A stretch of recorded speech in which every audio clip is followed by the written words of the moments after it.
मैं शुभम एक बार फिर से आप सबों का आपके अपने चैनल पे बहुत बहुत स्वागत करता हूं। दोस्तों, जैसा कि मैंने आपको पिछले वीडियो में बताया था कि हम लोगों ने पिछले वीडियो में जो टॉपिक पढ़ रहा था उसमें हम लोगों को कुल 12 प्रकार के समय के बारे में पढ़ना था। तो मैंने आपसे कहा था कि हम लोग हर समय के बारे में, 12 समय के बारे में अलग अलग डिटेल से सबको पढ़ेंगे। तो दोस्तों, आइए हम लोग आज अपने पहले समय के बारे में पढ़ते हैं, जो कि है सिंपल प्रेजेंट टेंस। तो दोस्तों, कल मैंने आपको बताया था कि सिंपल क्या है, प्रेजेंट क्या है और टेंस क्या है। सबको अलग अलग आप लोगों ने जाना था क्या कि व्हाट इज टेंस, टेंस क्या है, tense is a time. Present क्या है, प्रेजेंट मतलब क्या होता है, वर्तमान। वर्तमान क्या, अभी वाला समय। और सिंपल मतलब क्या होता है कि जो भी हैबिट वाला वाक्य होता है, हैबिट बोले तो आदत वाला, यानी जो भी हैबिट वाला सेंटेंस होएगा कि हैबिट हमारा आपका बहुत सारा हैबिट होता है। कुछ पहले का हैबिट होता है, कुछ अभी भी हैबिट होता है और कुछ आगे भी होने वाला होता है। कि जैसे हैबिट क्या है, जैसे सोना, उठना, नहाना, धोना, दौड़ना, खेलना, बहुत सारा हैबिट होता है। सबका अपना अपना हैबिट होता है। तो हैबिट वाला जो भी सेंटेंस होगा वो किसका होता है, वो होता है सिंपल का। प्रेजेंट में यानी वर्तमान। वर्तमान मतलब क्या, अभी वाला जो समय है, यानी जो प्रेजेंट टाइम है। और टेंस यानी टाइम, यानी वर्तमान समय के बारे में। तो दोस्तों, हम लोगों को टेंस सीखने से पहले हमें एक चीज बहुत अच्छे से समझ में आ जानी चाहिए कि हम लोगों को टेंस आखिर पढ़ना क्यों है। कि जब हम लोगों के पास एक वर्ड होता है वाई, तब हम लोग किसी भी चीज को आसानी से और जल्दी समझ लेते हैं। कैसे, देखिए कि जब किसी भी चीज सीखने के पीछे एक इच्छा होती है, जब किसी भी चीज को सीखने के लिए इंटरेस्ट होता है, तब हम लोग क्या होता है, हम लोगों का जो लर्निंग प्रोसेस होता है वो बहुत हाई होता है और हम लोग तेजी से उस चीज को सीखते हैं। तो दोस्तों, हमें सबसे पहले एक व्हाई को ढूंढना है कि why we learn about tense and what do we do when we learn tense. और जब हम लोग टेंस सीख लेंगे तो हमें टेंस के साथ आखिर करना क्या है। तो दोस्तों, कल मैंने आपको बताया था टेंस क्या है। तो टेंस हम लोगों को पढ़ना इसलिए है ताकि टेंस, देखिए सबसे पहले तो इंग्लिश ग्रामर में आपका बहुत बहुत बहुत ज्यादा हेल्प करेगा टेंस। सेकंड, आपको कुछ लिखना हुआ इंग्लिश में तो आप इसे 5 लाइन 10 लाइन अच्छे से लिख सकते हो, आराम से लिख सकते हो। उसके बाद अगर आपको इंग्लिश में स्पीकिंग करना हो, किसी के साथ बातचीत करना हो, कन्वर्सेशन स्टार्ट करना हो, तो आपको वहां भी टेंस बहुत ज्यादा हेल्प करेगा। तो दोस्तों, ये जो टॉपिक है टेंस, हर तरह से, हर प्रकार से हम सभी लोगों के लिए जरूरी है। चाहे हम क्लास 6 में हो, 7 में हो, 8 में हो, या 10th में हो या 12th में हो, फर्क नहीं पड़ता हम लोग किस क्लास के स्टूडेंट हैं। हम लोग स्टूडेंट हैं भी या नहीं, हम लोग स्पोकन के पर्पस के लिए भी हम लोगों को टेंस को सीखना चाहिए।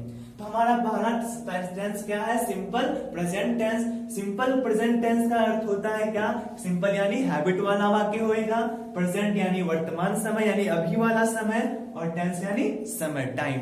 तो देखिए दोस्तों, तो हम लोग इसको डिफाइन कर सकते हैं इसको इस प्रकार से। तो ये देखिए, ये क्या होता है कि जो भी हिंदी सेंटेंस होता है, कि हिंदी सेंटेंस को इंग्लिश में ट्रांसलेट करने के लिए बेसिकली हम लोग इस चीज को सीखते हैं। तो हम लोग इसको इस तरह से डिफाइन कर सकते हैं कि जिस हिंदी वाक्य के क्रिया के अंत में ता है, ती है, ते है इत्यादि लगा रहे वो वाक्य सिंपल प्रेजेंट टेंस का होता है। तो इसको समझिए दोस्तों, क्या है कि हम लोग सिंपल प्रेजेंट टेंस आखिर कह किसको सकते हैं। सिंपल यानी क्या, हैबिट वाला। अब हैबिट वाला वाक्य को हम लोग कैसे पहचानते हैं, तो हैबिट वाले वाक्य को पहचानने का नियम क्या था, इसका सूचक शब्द क्या था, ता, ती, ते। ये ताते ती से हम क्या समझते थे कि ये सिंपल यानी हैबिट को दिखाता है। कौन, ताती ते। तो ये तो हो गया किसका सूचक, सिंपल का। अब आया प्रेजेंट। प्रेजेंट को कौन दिखाता है, प्रेजेंट यानी वर्तमान, वर्तमान यानी अभी का समय, तो अभी के समय को कौन दिखाता है या फिर हो, ये दिखाता है। तो यानी जब क्या हो गया, ता है, ती है, ते है, तो जिस भी क्या, उसी को परिभाषित हम लोग किए हैं कि जिस हिंदी वाक्य के क्रिया के अंत में ता है, ती है, ते है, ता है, ती है, ते है इत्यादि लगा रहे, वो वाक्य सिंपल प्रेजेंट टेंस का होता है। फॉर एग्जाम्पल हम लोग कोई भी वाक्य ले सकते हैं, जैसे मैं आम खाता हूं। अब देखिए इस वाक्य को ध्यान से देखिए तो क्या है कि इसके अंत में क्या आ रहा है, ता हूं।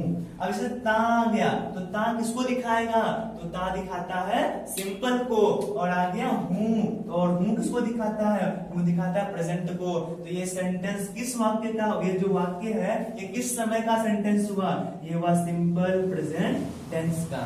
तो दोस्तों इसे पहचानने में कोई दिक्कत तो नहीं होनी चाहिए आप लोगों को। तो आइए दोस्तों आगे देखते हैं इसे हम लोग कैसे अब इसको इंग्लिश में ट्रांसलेट कर सकते हैं।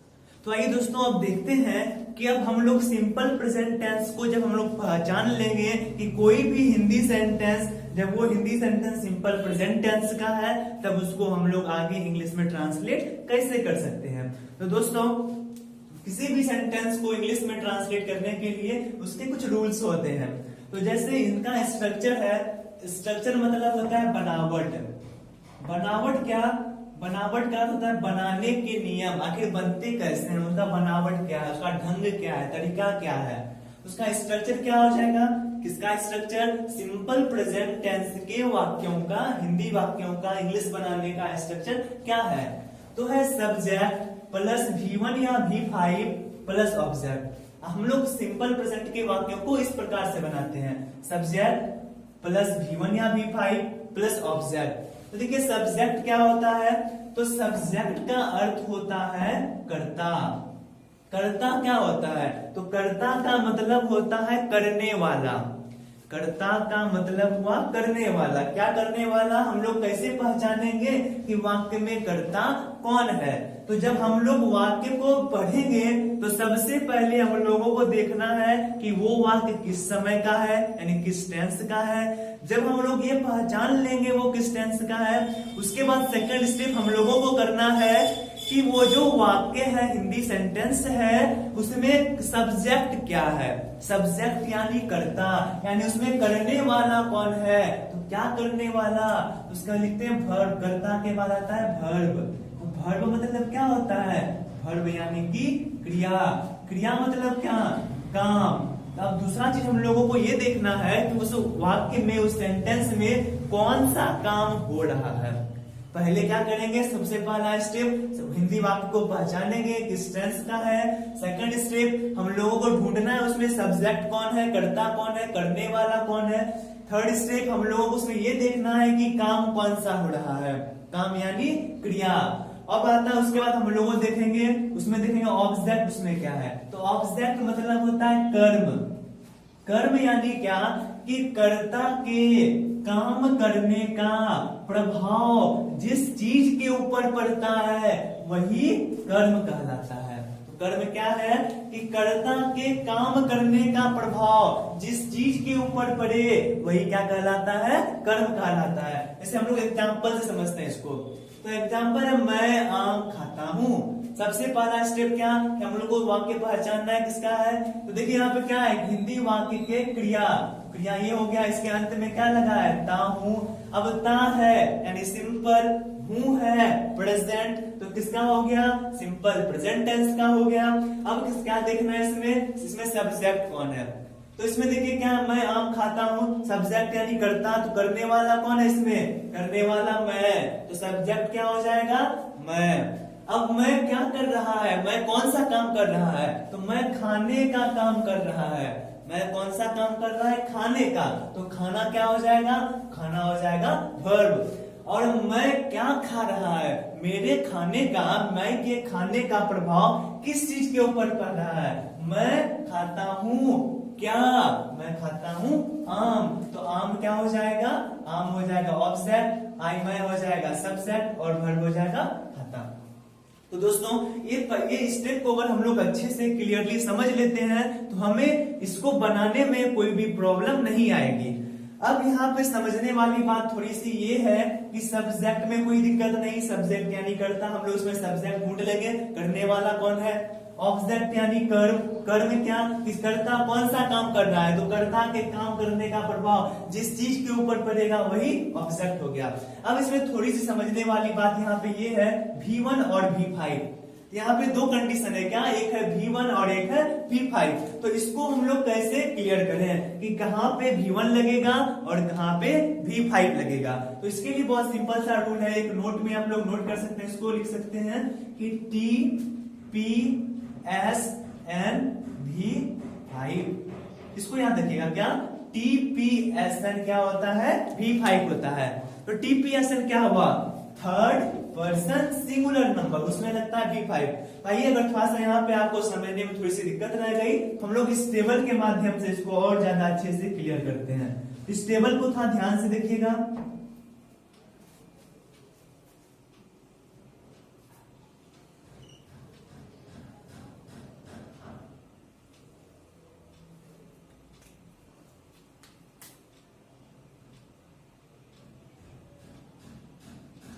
एक साइड हम लिखते हैं पर्सन, इधर लिखते हैं नंबर।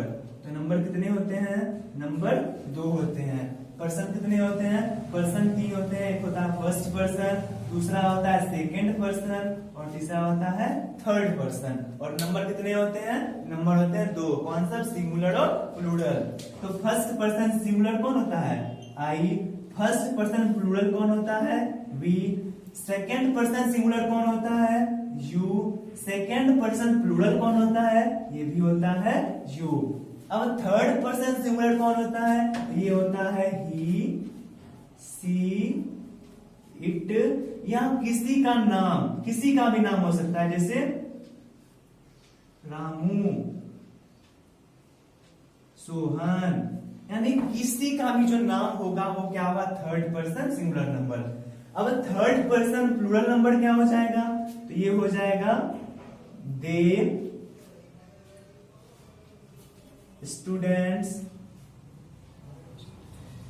चिल्ड्रेन। तो दोस्तों इसको इस प्रकार समझिए इस टेबल को कि कितने पर्सन है, 3 पर्सन है। इसका अर्थ ये हुआ कि आदमी कितने होते हैं, पर्सन कितने प्रकार के, 3 प्रकार के। कौन सा, पहला पर्सन होता है मैं जो हूं, मैं फर्स्ट पर्सन हुआ, मैं जो हूं कौन है, वो फर्स्ट पर्सन हुआ। और दूसरा आप, देखिए जो बोलने वाला है वो कौन हुआ, फर्स्ट पर्सन। तो बोलने वाला जो सुन रहा है तो सुनने वाला कौन हो गया, सेकंड पर्सन हो गया। यानी कि मैं हो गया फर्स्ट पर्सन, तुम या आप हो गए सेकंड पर्सन, और मेरे और आपके, मेरे तुम्हारे अलावा, मेरे और तुम्हारे अलावा और जो कोई भी बच गया वो सब क्या हो गया, वो सब थर्ड पर्सन हो गया। यानी इसको हम लोग इस प्रकार समझेंगे कि मैं हुआ फर्स्ट पर्सन, तुम हुए सेकंड पर्सन, हमको तुमको छोड़ के जो बच गया वही क्या हो गया, वो थर्ड पर्सन हो गया। अब देखिए अब क्या लगाना है, यहाँ पे कंफ्यूज नहीं होना, V1 V5 कहाँ होएगा। तो फर्स्ट पर्सन सिंगुलर नंबर, देखिए यहाँ पे कंडीशन बस एक ही है क्या, TPSN। T क्या हुआ, T हुआ third person, P person, TP हो गया third person, SN singular number, यानी थर्ड पर्सन सिंगुलर नंबर, यानी कि ये। तो इसमें क्या लगता है, इसमें वर्ब का 5वां रूप लगता है। इसमें कौन सा आएगा, हमको तुमको छोड़ के जो बाकी जो भी बच गया वो सब क्या हो गया, तीसरा पर्सन हो गया। जिसे क्या, फर्स्ट पर्सन सिंगुलर नंबर आई, आई मतलब मैं। इसमें कौन सा वर्ब का रूप, इसमें भी 1। वी क्या हुआ, वी हुआ फर्स्ट पर्सन प्लूरल नंबर, तो वी में भी क्या लगेगा, वर्ब का पहला रूप लगेगा। सेकंड पर्सन सिंगुलर नंबर क्या हुआ, यू। यहाँ पे यू का अर्थ होगा तुम या आप, यहाँ पे यू का अर्थ होगा तुम या आप। तो यहाँ भी वर्ब का कौन सा रूप, पहला रूप। सेकेंड पर्सन प्लूरल नंबर भी यू ही होता है, इसका अर्थ होता है तुम लोग या आप लोग। तो यहाँ भी वर्ब का पहला ही रूप लगेगा। लेकिन जब मेरे और तुम्हारे अलावा और जो कोई भी बचा, जो भी तीसरा पर्सन बचा, मेरे तुम्हारे अलावा कौन, वह है, या किसी का जो नाम होगा वो सब क्या हो गया, वो सब तीसरा आदमी हुआ, तो वहां पे वर्ब का 5वां रूप लगेगा। और उसके बाद थर्ड पर्सन प्लूरल नंबर में भी फिर से क्या लग जाता है, वर्ब का पहला रूप लगता है। यानी इसमें कंफ्यूज होने का कोई बात नहीं। यहाँ पे सिर्फ क्या होगा कि V5 सिर्फ एक जगह लगेगा, कहाँ पे, third person singular number V5 और बाकी जगह V1। ये दोस्तों अब क्या होता है, हम लोग कुछ एग्जांपल्स को करते हैं। अब हम लोग जितना भी कुछ अभी तक पढ़ा है अभी तक हम लोग उसको अप्लाई करते हैं। तो देखिए ट्रांसलेट करने का कुछ स्टेप जो मैंने अभी आपको बताया। तो जब भी हम लोग ट्रांसलेट करेंगे किसी भी हिंदी सेंटेंस को, तो सबसे पहला स्टेप क्या, कि इस हिंदी सेंटेंस को पहचानना है कि ये सेंटेंस किस टाइम का है, किस टेंस का है। तो पहला स्टेप जब पहचान लेंगे, सेकंड स्टेप हम लोगों को देखना है उसमें सब्जेक्ट कौन है, फिर उसमें वर्ब क्या है, उसके बाद ऑब्जेक्ट क्या है। इस 4 स्टेप को पहचानिए और जिस समय का है, जिस टेंस का है, उसके स्ट्रक्चर के अनुसार उसको बैठा दीजिए, आपका वो ट्रांसलेट हो जाएगा। आइए बनाते हैं इसको। पहला है मैं आम खाता हूँ। अब सबसे पहला स्टेप क्या करना है, हमें ये पता करना है ये किस समय का है। मैं आम खाता हूँ, हिंदी वाक्य के क्रिया के अंत में क्या है, ताहू लगा हुआ है। ता यानी सिंपल हो यानी प्रेजेंट, ये हो गया सिंपल प्रेजेंट टेंस। अब सिंपल प्रेजेंट टेंस का स्ट्रक्चर क्या करता है, subject V1 V5 plus object. अब इसमें ढूंढो सब्जेक्ट क्या है, ढूंढो तरीके से। सब्जेक्ट क्या है, इसमें सब्जेक्ट है मैं यानी मैं को इंग्लिश में क्या लिख सकते हैं, मैं को लिख सकते हैं आई। अब आई के बाद क्या, V1 या V5, जल्दी से बताइए क्या लगेगा, आई के साथ V1 लगेगा। तो इसमें वर्ब क्या है, वर्ब है खाना। खाना का इंग्लिश क्या हो जाएगा, इट। आई इट, मैं खाता हूँ। अब मेरे खाने का प्रभाव किस चीज के ऊपर पड़ रहा है, मैं खाता हूँ क्या, आम। तो आम क्या हो गया, आम हो गया ऑब्जेक्ट। तो यहाँ पे क्या हो जाएगा, आई इट मैंगो, मैं आम खाता हूँ। अब देखिए यहाँ पे आपको कंफ्यूज नहीं होना है कि यहाँ पे मैंने एक क्यों लगा दिया, ये मैंने इसलिए लगाया। यहाँ पे देखिए हिंदी सेंटेंस क्या है कि मैं आम खाता हूँ। तो यहाँ पे जब भी कहीं पे हम लोग मैथ में ये चीज पढ़े होंगे, जब कहीं पे कोई भी संख्या जो भी कोई भी नंबर जब नहीं दर्शाया गया होता है, तो वहां पे उसका मतलब हम लोग 1 एज्यूम करते क्या है। तो यहाँ पे क्या है, मैं आम खाता हूँ, यहाँ पे कोई नंबर शो नहीं किया कि मैं 2 आम खा रहा हूँ, मैं 5 आम खा रहा हूँ, कि मैं 10 आम खा रहा हूँ। तो यहाँ पे हम लोग को ऐसे क्या पता चल रहा है कि मैं 1 आम खा रहा हूँ, इसलिए मैंने यहाँ पे ए लगा दिया, आई ईट मैंगो। अब फटाफट जल्दी से दूसरा बनाइए, क्या है, तुम अंग्रेजी पढ़ते हो, कैसे बनाना है। सबसे पहले वाक्य को पहचान लेती हो, simple present tense. Second step, इसमें सब्जेक्ट क्या है, सब्जेक्ट यानी करने वाला कौन, तुम का इंग्लिश क्या होता है, यू हो गया। अब बचा दो स्टेप और। अब क्या लिखना है हमें, इसमें वर्ब क्या है, तो तुम क्या कर रहा है, तुम पढ़ रहा है। पढ़ना का इंग्लिश क्या होता है, पढ़ना का इंग्लिश होता है रीड। तो रीड यू के साथ क्या लगेगा, V1 या V5, यू के साथ V1। तो रीड का V1 क्या रह जाएगा, तो रीड का V1 रह जाएगा, रीड ही रह जाएगा। यू रीड, तुम पढ़ती हो, तुम क्या पढ़ती हो, तुम्हारे पढ़ने का प्रभाव पड़ा इंग्लिश पे, क्या हो जाएगा, यू रीड इंग्लिश, तुम अंग्रेजी पढ़ती हो। तो दोस्तों अगला सेंटेंस है, वह फुटबॉल खेलता है। अब देखिए क्या है, वह फुटबॉल खेलता है, वाक्य को पहचान लेता है, simple present tense. Second step, subject क्या है, इसमें सब्जेक्ट करने वाला वह है, वह का इंग्लिश होता है ही। अब ही के साथ कौन सा लगेगा, V1 या V5, वह कौन है, वह मेरे तुम्हारे में है क्या, नहीं, वह मेरे तुम्हारे में नहीं है, वह तीसरा आदमी है। तो वह के साथ क्या लग जाएगा, वह के साथ लग जाएगा V5। और क्या है, इसमें वर्ब है खेलना, खेलना का इंग्लिश होता है प्ले, और प्ले का V5 हो जाएगा प्लीज। तो देखिए दोस्तों V1 या V1 से V2 V3 V4 5 ये बहुत आसान है। सिर्फ आपको V1 V2 V3 याद करना पड़ेगा, उसका V4 और V5 बहुत सिंपल है। आप किसी भी वर्ब के पहले रूप में ing ऐड कर दो तो वो आपका वर्ब का चौथा रूप हो जाएगा, और आप किसी भी वर्ब के पहले रूप में s या es लगा दो तो वो वर्ब का 5वां रूप हो जाएगा। तो ही प्लेज, वह खेलता है, वह क्या खेलता है, वह फुटबॉल खेलता है, फुटबॉल का इंग्लिश क्या हो जाएगा, फुटबॉल ही रह जाएगा।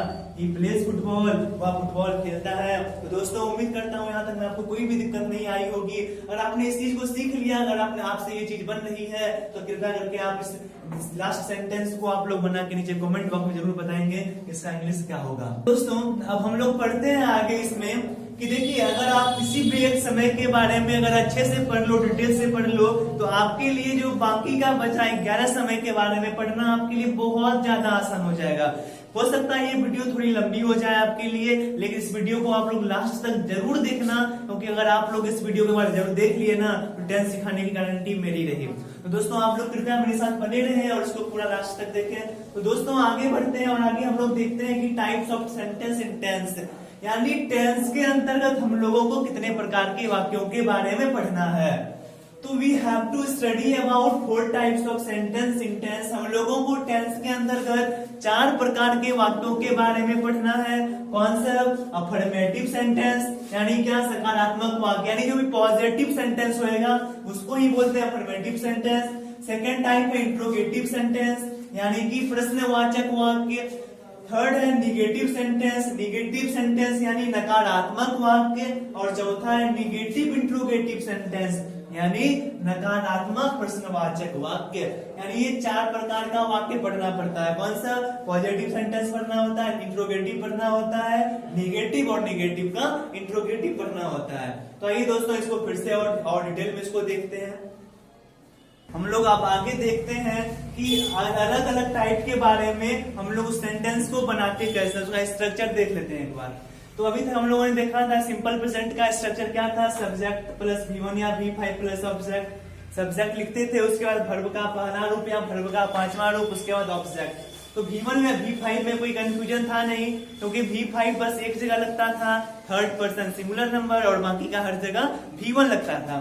तो उसी प्रकार इसका जो अफर्मेटिव सेंटेंस है उससे इंट्रोगेटिव सेंटेंस कैसे बनाते हैं। अगर आपने अफर्मेटिव सेंटेंस को बनाने का तरीका सीख लिया तो आपके लिए इंट्रोगेटिव बनाना बहुत ज्यादा आसान हो जाएगा। कैसे? देखिए किसी भी वाक्य का जब हम इंट्रोगेटिव बनाते हैं तो इंट्रोगेटिव बनाने के लिए हमें सबसे पहले हम लोगों को हेल्पिंग वर्ब लगाना पड़ता है। सबसे पहले हमें हेल्पिंग वर्ब की जरूरत पड़ती है। जब हम लोग हेल्पिंग वर्ब लगाते हैं उसके बाद हम लोग तब जाके सब्जेक्ट लिखते हैं। तो वही चीज है कि सबसे पहले हेल्पिंग वर्ब सिंपल प्रेजेंट के लिए क्या हो जाएगा, डू या डज, उसके बाद सब्जेक्ट लिखेंगे और तब वर्ब का सिर्फ पहला रूप रह जाएगा। क्यों? क्योंकि यहाँ देखिए यहाँ पे डू या डज आ जाएगा। क्या है कि यहाँ पे भी सेम प्रोसेस है कि जिस प्रकार से भी थर्ड पर्सन सिंगुलर नंबर में वर्ब का 5वां रूप लगता था, उसी प्रकार थर्ड पर्सन सिंगुलर नंबर में डज लगेगा और बाकी के हर जगह डू लगेगा। तो इसमें भी कोई कंफ्यूजन नहीं, जहां V5 वहां डज, जहां V1 वहां डू लगा देना है और डू या डज को आगे कर देना है, सब्जेक्ट प्लस वर्ब का पहला रूप, उसके बाद ऑब्जेक्ट लिख देना है। वो क्या हो जाएगा, मेरा इंट्रोगेटिव सेंटेंस बन जाएगा। अब देखिए इंट्रोगेटिव सेंटेंस होता है 2 प्रकार का है। इंट्रोगेटिव मतलब क्या होता है, प्रश्नवाचक वाक्य होता है। और इसमें क्या होता है, इसमें हम लोग प्रश्न पूछते हैं। तो प्रश्न पूछने का 2 तरीका होता है। हम लोग 2 तरीके से प्रश्न को पूछते हैं। कौन सा तरीका होता है? तो पहला तरीका तो होता है यस नो वाला प्रश्न होता है, यस नो इंट्रोगेटिव। और दूसरा तरीका होता है WH, इसको बोलते हैं WH इंट्रोगेटिव। तो यस नो इंट्रोगेटिव और WH इंट्रोगेटिव में क्या डिफरेंस है? तो जब हम लोग किसी भी प्रश्न को जब पूछते हैं और उसका जवाब हाँ या नहीं में देना पड़ता है, यानी जिस प्रश्न को पूछने पे उसका जवाब यस या नो में देना पड़े तो वो सेंटेंस यस नो इंट्रोगेटिव का होता है। और जिस प्रश्न को पूछने पे उसका जवाब पूरा बता के देना पड़े वो वाक्य WH इंट्रोगेटिव का होता है। फॉर एग्जाम्पल कि क्या तुम पढ़ते हो, क्या तुम नहाते हो, क्या तुम क्रिकेट खेलते हो, क्या वह पढ़ना जाता है, क्या वह रोज विद्यालय जाता है। तो इस सब का आंसर किसमें आएगा, हाँ मैं पढ़ता हूँ, हाँ हाँ वह पढ़ना जाता है, हाँ वह क्रिकेट खेलता है, हाँ वह रोज टहलने जाता है। इसका आंसर हाँ या नहीं में आएगा। तो जिसका आंसर हाँ या नहीं में देना पड़े वो क्या हो जाएगा, यस नो इंट्रोगेटिव हो जाएगा। और WH का क्या हो जाएगा कि तुम कहाँ जाते हो, तुम क्या खेलते हो, तुम क्यों पढ़ते हो, तुम कब पढ़ते हो, ये सब किसका वाक्य हो जाएगा, WH इंट्रोगेटिव का हो जाएगा। और थोड़ा सा इसको देख लीजिए कि WH फैमिली में कौन सा वर्ड आता है। तो WH फैमिली में आपका आ जाएगा व्हाट, उसके बाद आएगा आपका वेयर, फिर आ जाएगा आपका व्हेन, फिर आपका आ जाएगा हाउ, फिर आपका आ जाएगा व्हाई। तो व्हाट मिस हो जाएगा आपका क्या, वेयर मिस हो जाएगा आपका कहाँ, व्हेन मतलब हो जाएगा कब, हाउ मतलब कैसे, और व्हाई मतलब क्यों। यानी ये सब जो वर्ड है what, where, when, how, why, ये सब है WH फैमिली का। यानी WH को बनाने के लिए हमें इसकी आवश्यकता पड़ेगी। तो आप इसे नोट कर लेना और इसको याद कर लेना आप। तो आइए अब इंट्रोगेटिव हम लोग समझ गए। तो इंट्रोगेटिव के बाद है निगेटिव सेंटेंस, जो कि बहुत ज्यादा आसान है। देखिए ये भी क्या है कि निगेटिव यानी क्या, नकारात्मक निगेटिव बनाने के लिए नॉट की आवश्यकता पड़ती है। आपको बस सिंपली क्या करना है, असर्टिव सेंटेंस का आपको याद है स्ट्रक्चर क्या है, उसमें नॉट लगा देना है। लेकिन यहाँ पे कंडीशन एक ही है कि नॉट बहुत आलसी है। नॉट जो वो बहुत आलसी, वो अकेला कहीं जाना नहीं चाहता है। जिस प्रकार के हम ही लोग में कुछ लोग होते हैं जो कि बहुत आलसी होते हैं। जब आप उनको बोलोगे भाई चलो था मार्केट चलना है, तो वो बोलेंगे क्या, तो अभी मन नहीं है। तो फिर क्या होता है कि आप, वो किसी के साथ चलता है, वो किसी को लेके जाता है, अकेले जाने में उसको नहीं होता है। तो उसी प्रकार क्या है, यहाँ भी नॉट जो है आलसी होता है, वो अकेले नहीं आता है। तो नॉट हमेशा हेल्पिंग वर्ब के साथ आएगा। और सिंपल प्रेजेंट के लिए हेल्पिंग वर्ब क्या हो जाएगा, डू या डज। तो निगेटिव सेंटेंस बनाने का क्या, सबसे पहले सब्जेक्ट लिखना है, उसके बाद हेल्पिंग वर्ब। तो सिंपल प्रेजेंट का हेल्पिंग वर्ब डू या डज, उसके बाद लगा देना है नॉट, फिर वर्ब का पहला रूप और फिर उसके बाद ऑब्जेक्ट। फिर चौथा टाइप है निगेटिव इंट्रोगेटिव सेंटेंस। सिंपल है क्या कि डू या डज को क्या करना है, आगे लगा देना। जिस प्रकार से हेल्पिंग वर्ब आता है तो हेल्पिंग वर्ब आगे लगा देते हैं, उसके बाद फिर सब्जेक्ट लिख देंगे, उसके बाद नॉट लिख देंगे, उसके बाद हम लोग वर्ब का पहला रूप, उसके बाद ऑब्जेक्ट। तो आइए एक एग्जाम्पल के माध्यम से हम इस चीज को पूरे क्लियर करते हैं। अब हम लोग क्या है, एक एग्जाम्पल के माध्यम से हम लोग इस चीज को पूरा क्लियर कर लेते हैं। इसको ध्यान से देखिए, इस तरह से आपको क्या होगा, ये पूरा आपका समझ हो जाएगा। सिंपल प्रेजेंट, मैं क्रिकेट खेलता हूँ, पहला स्टेप क्या, वाक्य को पहचानना है। पहचानिए वाक्य को। कैसे पहचानेंगे कि क्रिया के अंत में क्या है, ताहू है। इसका मतलब क्या हुआ कि ता से हो गया सिंपल, हूं से हो गया प्रेजेंट। तो यानी सिंपल प्रेजेंट टेंस बनाएंगे कैसे, सब्जेक्ट प्लस V1 या V5 प्लस ऑब्जेक्ट। उसके बाद क्या करना है, सबसे पहले सब्जेक्ट ढूंढना है। सब्जेक्ट ढूंढो, सब्जेक्ट कौन है, यानी करने वाला मैं का इंग्लिश क्या हो गया, मैं का इंग्लिश हो गया आई। इंग्लिश होता है आई, सब्जेक्ट हो गया आई। अब मैं के सब्जेक्ट के बाद क्या देखना है, क्रिया देखना है, वर्ब देखना है। वर्ब क्या, वर्ब है खेलना, खेलना इंग्लिश क्या हो जाएगा, प्ले। इसमें V1 या V5, तो आई के साथ लगता है वर्ब का पहला रूप, आई प्ले।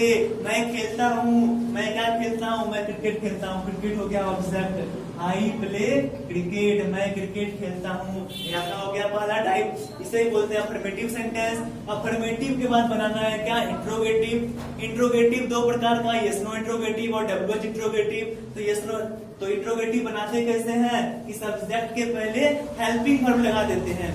तो यहाँ पे सिंपल प्रेजेंट के लिए हेल्पिंग वर्ब क्या हो जाएगा, डू या डज हो जाएगा। तो आई के साथ क्या लगाना है कि जहां जहां V1 वहां डू, और जहां पे V5 वहां पे डज, यानी TPSN क्या हो जाएगा, डज, और बाकी का हर जगह डू।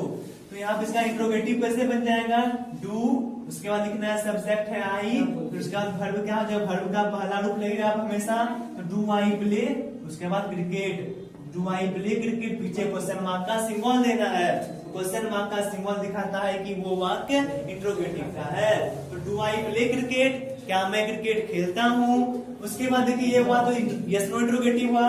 क्यों, जब इस प्रश्न को आप पूछिएगा तो इसका जवाब इसमें दीजिएगा कि डू आई प्ले क्रिकेट, क्या मैं क्रिकेट खेलता हूँ, हाँ मैं क्रिकेट खेलता हूँ, या फिर नहीं मैं क्रिकेट नहीं खेलता हूँ।